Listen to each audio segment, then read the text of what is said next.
Hey, my lovely Libras, it's Dr. Leona coming in for your full moon reading, guys. Yes, this is for the first week of January, my beautiful Libras. Lovely Libra. You are that seventh house ruled by Venus. Venus just making a big move today. I'm doing this reading on the 18th, about 10 days before that full moon starts. And that full moon is going to be in Vedic Cancer, tropical Leo. Now, Venus makes this big move today. You have your ruling planet in Vedic astrology or sidereal. Astronomers agree with the same, we use the same math as astronomers, so it's happening this way in astronomy as well. Venus moving from the energy of Scorpio, where Venus was born. That's your ruling planet's birthplace. So you're very connected to that space as well. In fact, there's a lunar mansion equivalent or nakshatra called Visakha that bridges Libra and Scorpio. So you are always connected to that 8th house, whether you know it or not. And also the 2nd house, because Venus rules Taurus. The 2nd and 8th house are on the same destiny track. The 7th and 1st house are on the same destiny track. Mars rules both the 1st and 8th house, so you're also intricately connected to Mars. Mars just came out of combustion. If you want to learn more about how all these influences, all these aspects on your house and your ruling planet affect you in your chart, please come over to Patreon as a VIP. You can get a free Vedic astrology chart done and consultation, which is not something you can get for free online. You can get the charts for free online, but they're not the same as when you have a true Vedic astrologer do that work for you. I've been studying Vedic astrology for the last 16 years.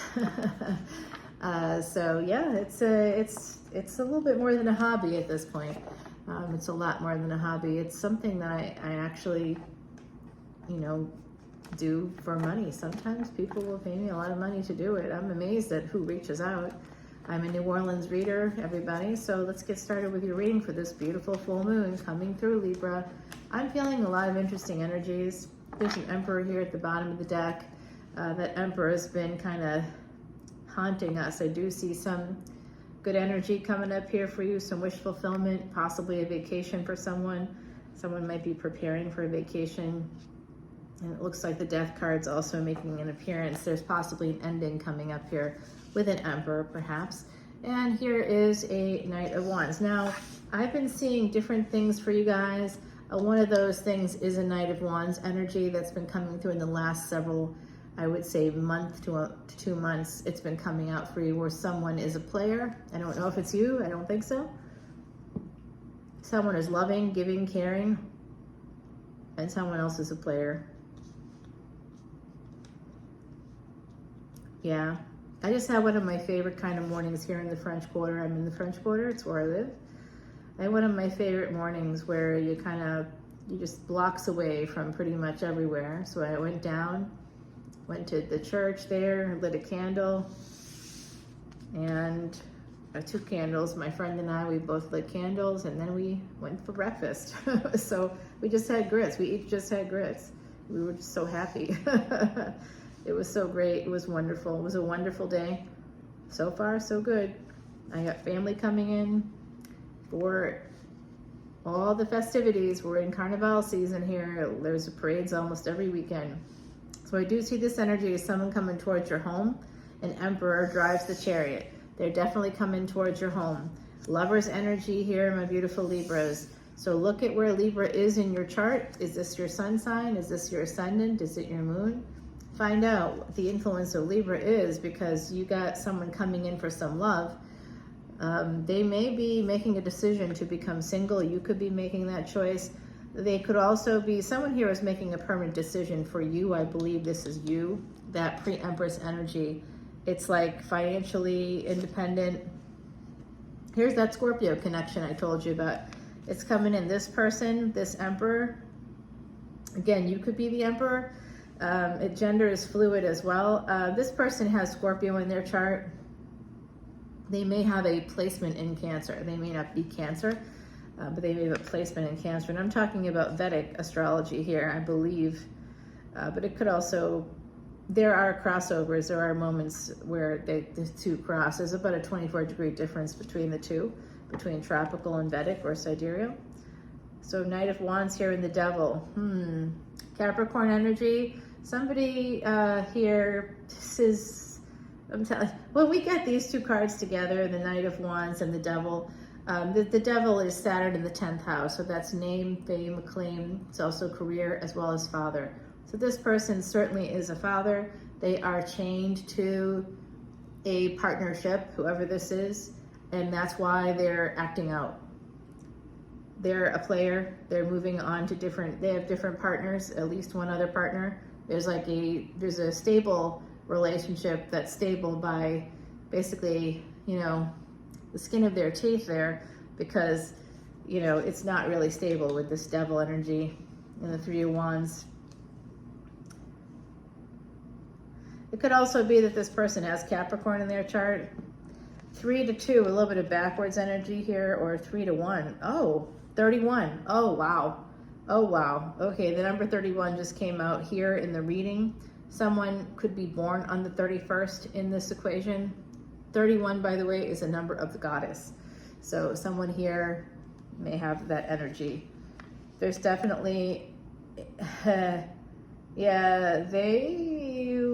you got a lot, someone here who's got that Queen of Cups energy, the giving, loving, nurturing energy. That's the 4th house energy. Someone here, you may have Cancer in your chart. Someone here has a devil in their house, okay? They're living with you, this devil, whoever they are, they're living with you. I think that's someone else. This is a different person. This is the Emperor. Coming forward, we've got Gemini energy here, Virgo, both ruled by the planet Mercury. Mercury is communication, travel, transportation, technology. What do we have happening with Mercury? Mercury is currently in Capricorn with the Sun. I had to think about that for a minute. Yeah, Mars is in Sag, Venus is in Sag. We've got a lot of interesting energies here. And a lot of anxiety. Someone here may need to seek some therapy or life coaching, hypnotherapy to help with this anxiety, because this is coming from a household that's not in good order. With the Tower connected to the Queen of Cups, this is the ending of a household. Someone's quite worried about the ending of something connected to possibly a mother as well. Someone here could be quite worried about an ending, or basically it's almost like I'm getting someone in this collective may have a mother that needs to move out of their house, and they could have been in that house for decades. And I just sold a family home with another family member, and there was like a quarter of a century's worth of stuff in there. We had to get a dumpster, and it took a lot of man hours, human hours, I should say, to get that taken care of. We've got 9 and 9 here coming through. The energy of 9-9 is that energy of karmic completion and wholeness. And the 6th house energy is where we find our karmic debts. So it's almost like someone knows that there's a sense of that karmic debt coming out.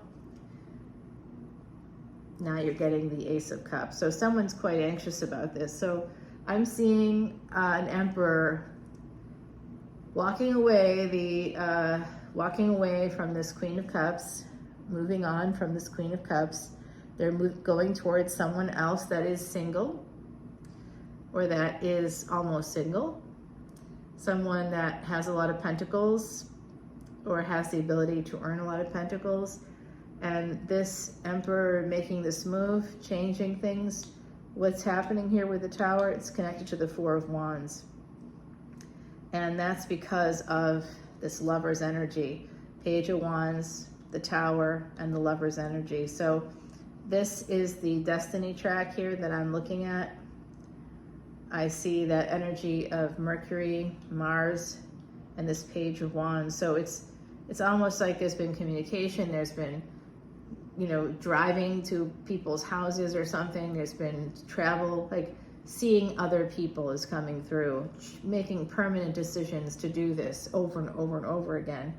So is it an affair? I think it's a little more than that. I don't think it's like a one-night stand situation. I think it's something that's continued on here for a little bit.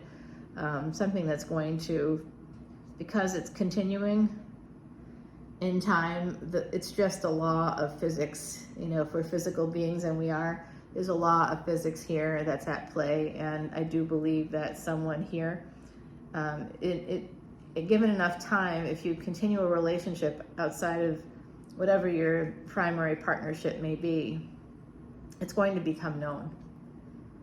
Because somebody will get mad usually, or somebody will find out. Other outlier energy, Pluto in the 10th house. Oh, okay. So this also is telling me something else. This is telling me that somebody works from home too. Someone in this collective works from home, or can work from home, can work remotely, doing something that you love. But I also believe that someone here met a person who works from home, or fell in love with a person through professional means.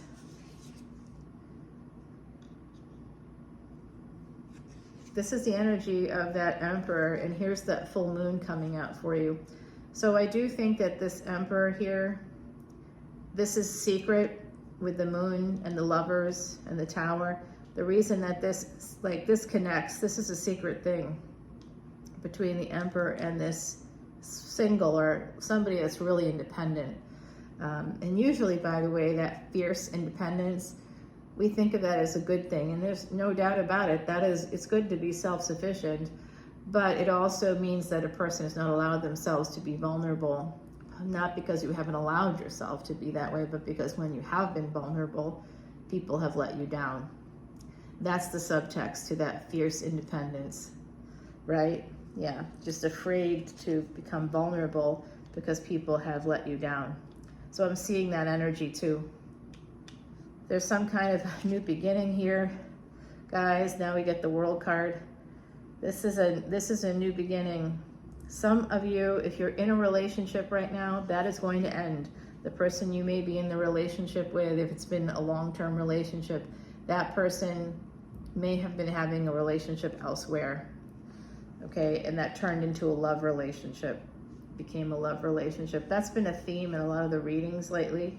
Secret relationships, secret feelings, people not even knowing themselves that they had fallen in love, and then kind of recognizing it and saying, well, why do I have to keep doing this? I don't, and I shouldn't, and I haven't really been doing this. That's the thing, right?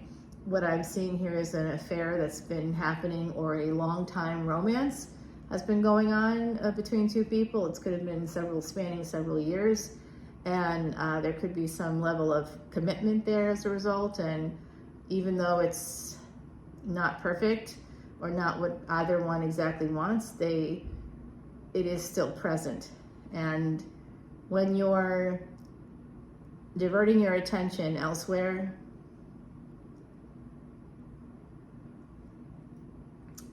I'm going to talk to you like I would a client.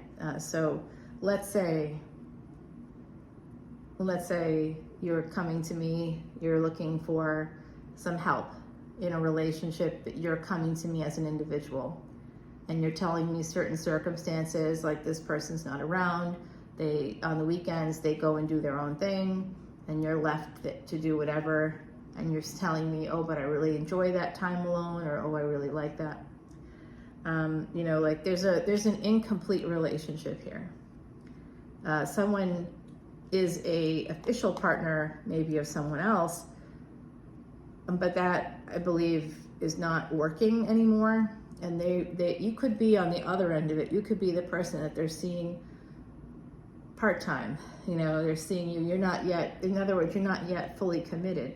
I don't know where you are in this equation, but I see this Emperor's energy. It's been coming to me for like a week now. This Emperor is someone that could be a little older, possibly, or you could be older. It just depends. There's an age difference I see here. That could be a defining thing that will help you know if this is for you. Yeah, what did I say? This person's juggling all the way. Okay, there's a person that's juggling. They have another partnership at a distance, possibly. You don't know about it, or you're the person that has that relationship. And if you don't know about it, you're either their permanent partner, someone that's either a high level of commitment, or you're the other party.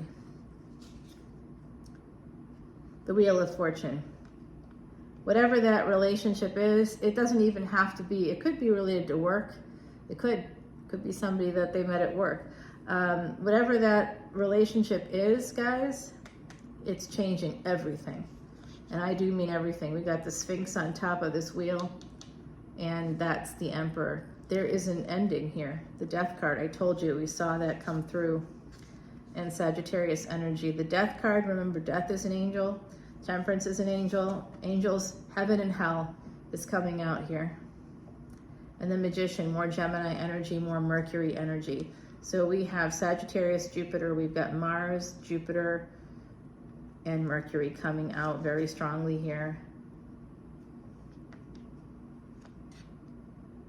Someone's been manifesting something, but they're not actually, someone here is going to miss an opportunity. It could be because you're looking in the wrong direction, like this guy here. Looking in the wrong direction. You don't see what was being given to you. And a lot of times it's our expectations that have to be managed.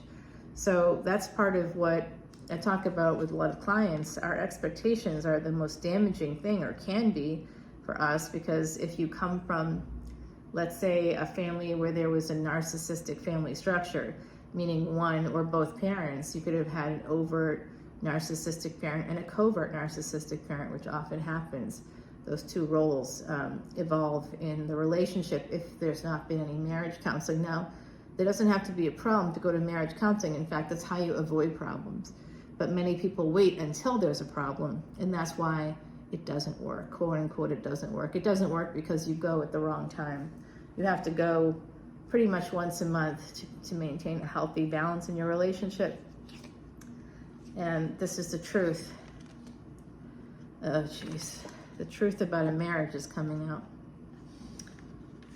Someone's been holding back. They've been feeling stuck. But the truth is about to come out here. Someone also wants to get together. On the other side of that truth, there's an energy to get together with someone. Has to do with a relationship. You could be getting messages soon about this. Also, more money will be coming into you. But 6 to 7 is at least a good flow. We had the 8 of Pentacles up there and the Empress. Okay, so it's just a matter of time before someone here in the collective becomes an Empress or moves toward their Empress. But there is right now a failure to launch with an Empress.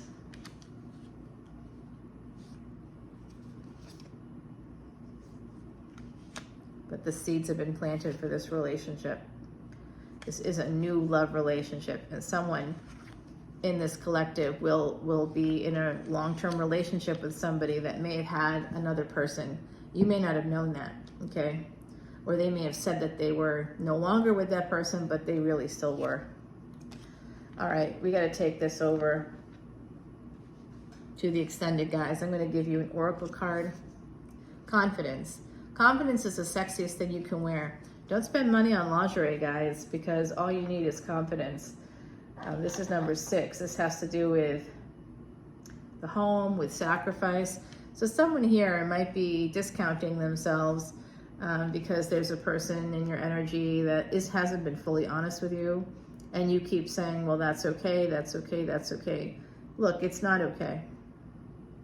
You can't expect to have a good partnership with somebody that lies to you from day one. If they've lied to you from day one, it has to be over. And what about the people that have been in long-term relationships? I'm kind of hearing from the other side, like, what about those people? Well, if you've been in a long-term relationship and you've accepted lies from day one, or maybe you didn't realize they were lies and you found out whenever, year 2, 3, 4, 5, 10, I don't know, 20. It could be a long time here. Someone here may have been with someone for a very long time and you accepted lies. You accepted the lies because you wanted the illusion. You wanted the narrative to be the truth, not the truth to be. The truth is harsh, right? So we don't often want to look at it. Like, I don't want to look at what's in my bank account. That's the truth. Instead, I'd like to just, get what I want to get and not worry about it. But then the truth is going to come out eventually, right? We're talking about money here, but it's the same with relationships. If the person you're with doesn't love you, if they've been using you, it doesn't matter how long it takes you to see it. You will eventually see it. It's just up to you if you want to keep yourself in a space of being a prisoner, or if you want to see the truth and move yourself forward in a space of authentic living.